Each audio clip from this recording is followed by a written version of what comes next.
Hey, everybody. Welcome back to another episode of Rent Prep for Landlords. This is episode number 226, and I think I started too early because, Steve, you good? You good? I'm good. You good? Yeah. All right. Wrong pipe? You know what? We just got back from Florida, Mm-hmm. and I'm readjusting to the Northeast climate in the Buffalo weather. It's raining, and we were used to it being nice and... Well, nice. It was 95. Yeah.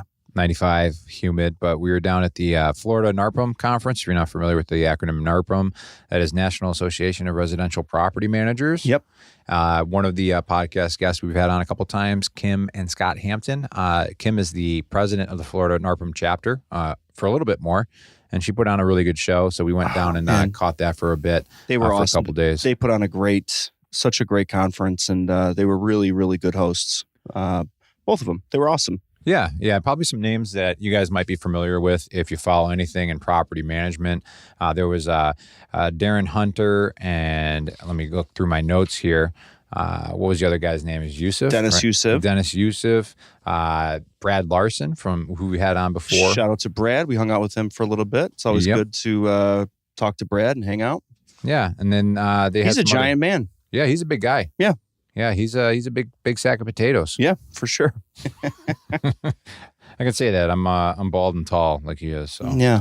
But we wanted to go over some of the things that we were discussing and learning about at the conference and share that with you guys. But I guess we can do that right after this. 1, 2, 3, 4. Yeah. Welcome to the Rent Prep for Landlords podcast. And now your hosts, Stephen White and Eric Worrell.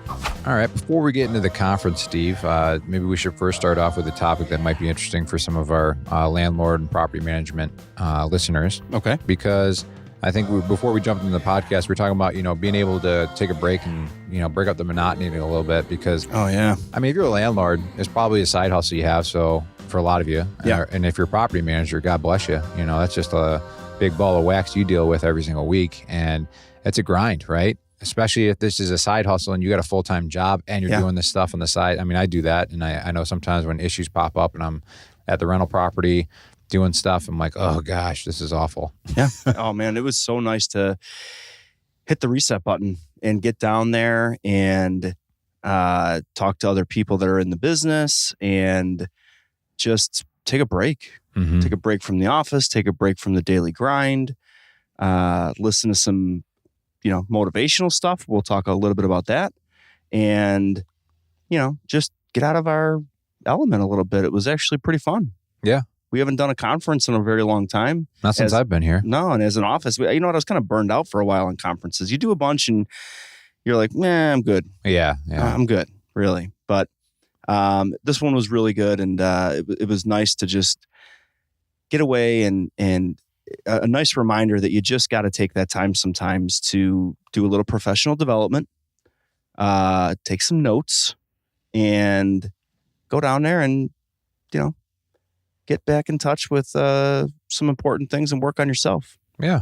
Yeah, I thought it was interesting. I mean, we're not like completely tied in with property managers. We have many as clients who run background checks through us. But it seems like we kind of cater towards more landlords on the rent prep side of things. But it was interesting hearing like the property manager's perspective, because a lot of it actually, if you're somebody who's interested in maybe hiring a property manager, and I know I've kicked around the idea very recently. Yep. But I thought it was interesting hearing the perspective where they were talking about bad clients from the property manager's side. Yeah. So talking about like landlords that are a pain to deal with and stuff like that. Yeah. I thought that was pretty interesting. And maybe our listeners would be interested in that. Yeah, it was funny because we're always talking about like landlords, should you hire a property manager? Listening it from the other angle, and hearing property managers talking about, should you fire your landlords that you're working for, Mm-hmm.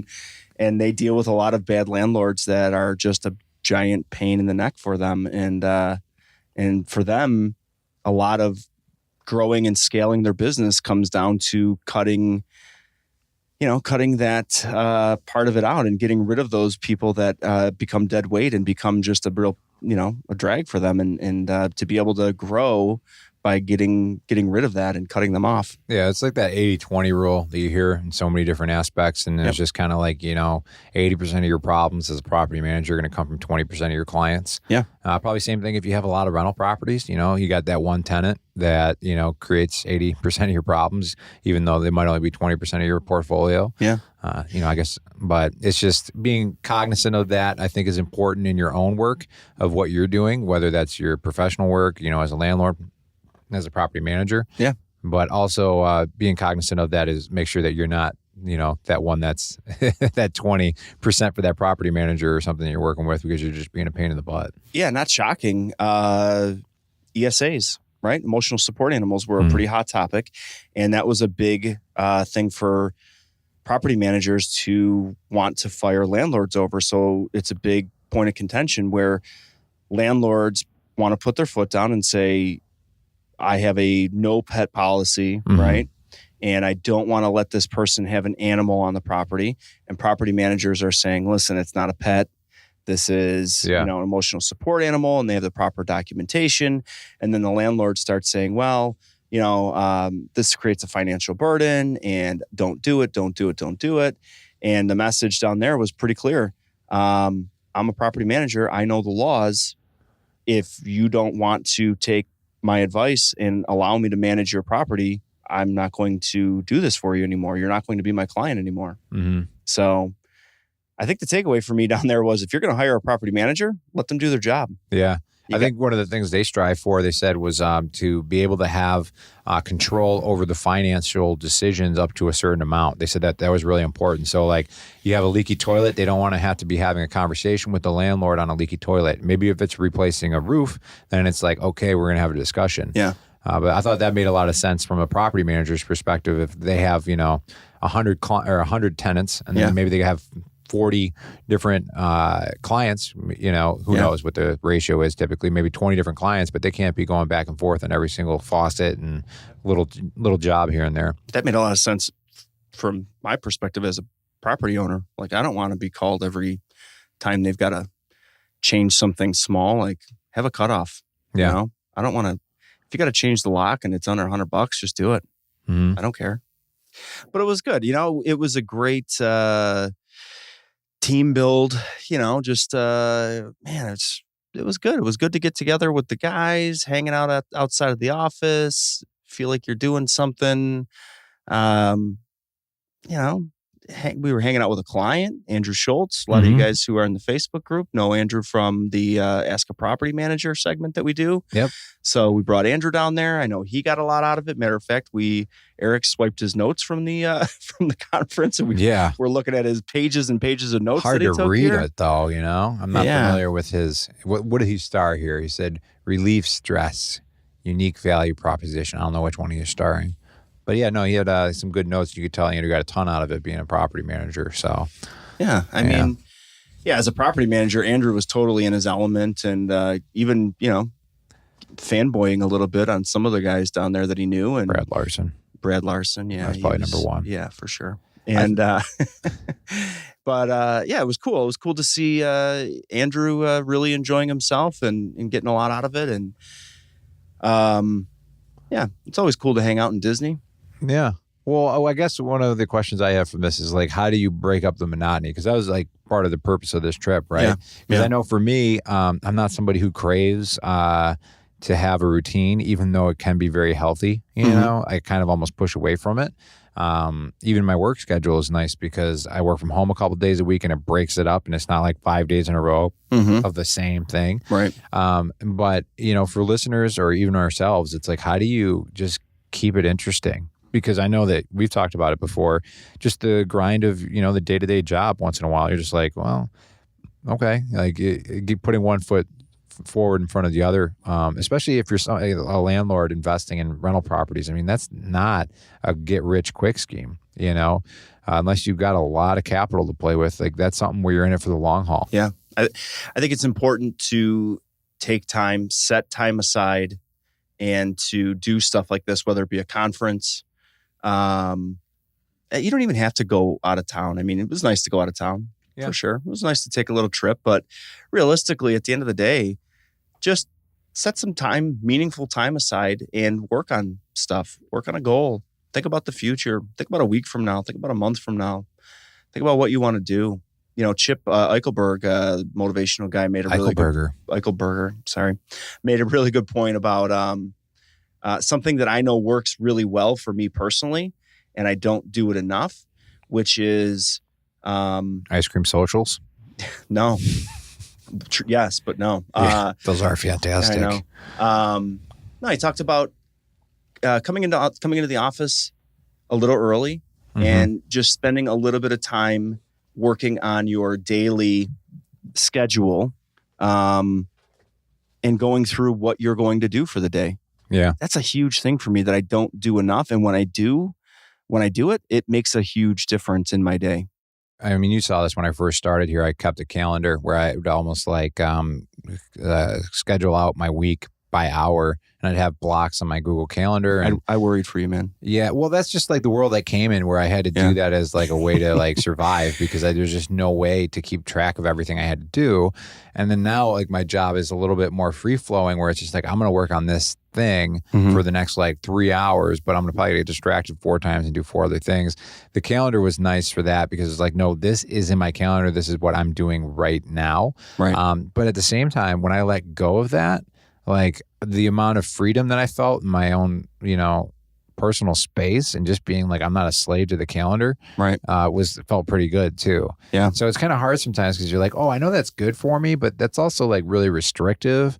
Right. But in some ways, because it's restrictive, it's freeing, if that makes sense. Yeah. Because then it's like, well, I'm off the clock. I don't have to think about these things. That was what was really great about it. If you're somebody who manages a ton of different things, having it exist in a calendar is super helpful. Because I was pretty much a project manager at an advertising agency. I was doing a little bit of everything, and you just have too many balls in the air and they would get dropped. So having things exist in a calendar or something like that was super helpful. One of the things that we've done here in the office is we call it our puzzle project. Is we took a 100-piece puzzle, we flipped it upside down and wrote numbers on the puzzle, and then the numbers on the back of the puzzle, 1 through 100, correspond with a spreadsheet. And on the spreadsheet, we wrote out just 100 nagging problems, 100 or maybe nagging opportunities things. And things to address. Yeah, and there were things that you just... I'm sitting on one of them. Yeah, I got a mat underneath my chair in the office, and it would constantly slide because it's on a pergo floor, and it would just bother me. And that was one of the things. Is like, I'm going to tape this mat down because your mat's taped down in your office. And after it was done, I'm like, oh my gosh, why didn't I do that earlier? Yeah, it was so silly.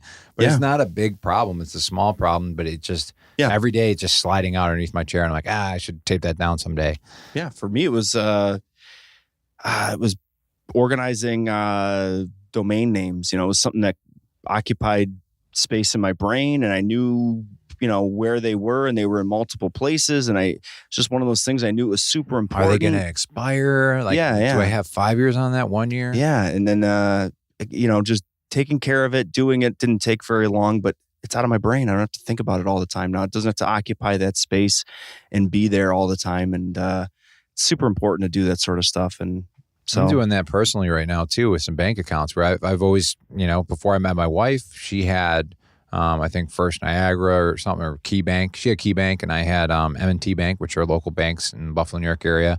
And, you get married, and then you just have 2 bank accounts now. But we share our bank accounts. I'm like, why are we doing this? Like, now you have, all this extra stuff, and I've always wanted to switch one over, but I'm like, I don't feel like going through all the direct deposits and stuff, and also the auto bill pays that I have set up. Mm-hmm. And I finally took one day, and in my head, it was going to be an 8-hour day of doing this. And of course, it was like an hour and a half of doing it. And even still, I'm like apprehensive to do it because I'm like, there's probably something I forgot. But it's like, no, I'm good. Yeah. I went through everything, and now I can clean everything up, have one bank account, have everything going through that bank account, and not, worrying about, do I have enough in this account, or I'm shifting funds, or where that, all that. It's just all together and consolidated, which is nice. Yeah. Well, here's your challenge, landlords, listeners. Take, 20 minutes? 20 minutes this week. It's not a lot. Take 20 minutes. Dedicate it to yourself. Doesn't even have to be in your business. Could be something personal. Just dedicate it to 20 minutes figuring something out, solving a problem, solving a pain point, solving a nagging issue that you've been dealing with, and you just want to get it out of your brain. Whether it's, I've always wanted to look into, going digital on rent payments. I've always wanted to come up with a screening criteria sheet. I've always wanted to get a better rental application. I've always wanted to, whatever it is, fill in the blank. I've always wanted to write a thank you card to that one tenant who's been with me for 5 years. That'd be a nice thing. Yeah. Yeah. Sure. So yeah, I feel like I feel pretty recharged. I feel like we're probably going to do another one of these conferences in 2019. 2018 is coming to a close, so I doubt it's going to happen before then. But 2019, I could see it coming. We're definitely going to take Rich again. No question about it. Yeah, for you guys, I don't know if Rich has gotten an email yet, but if you haven't emailed Rich yet, make sure you email rich@rentprep.com. Just let them know, maybe, like a credit card question where they're like, where was your first kiss? Or what was your favorite teacher's name from kindergarten? Just email rich@rentprep.com and just let him know something random about you. Yeah, he loves to chat. Yeah. Yes. Good dancer too. Yeah. I mean, I would say he's all right. Yeah. Yeah. I'm trying to think if we saw anything else really cool down there. Any vendors that we saw?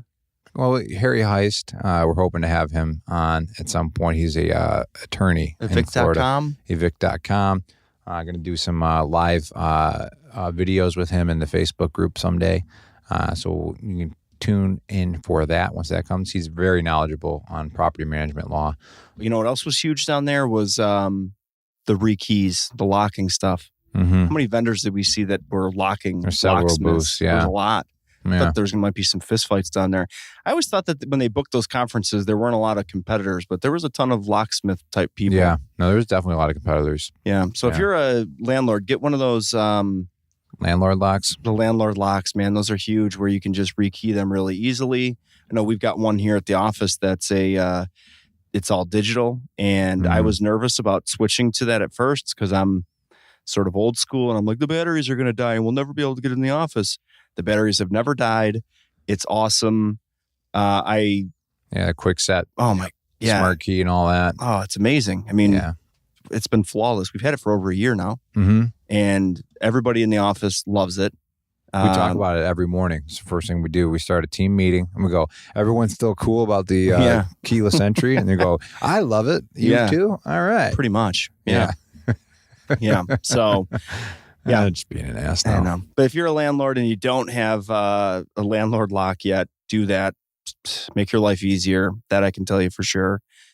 If you guys want to check that out, Florida NARPM, good conference if you happen to be in that area.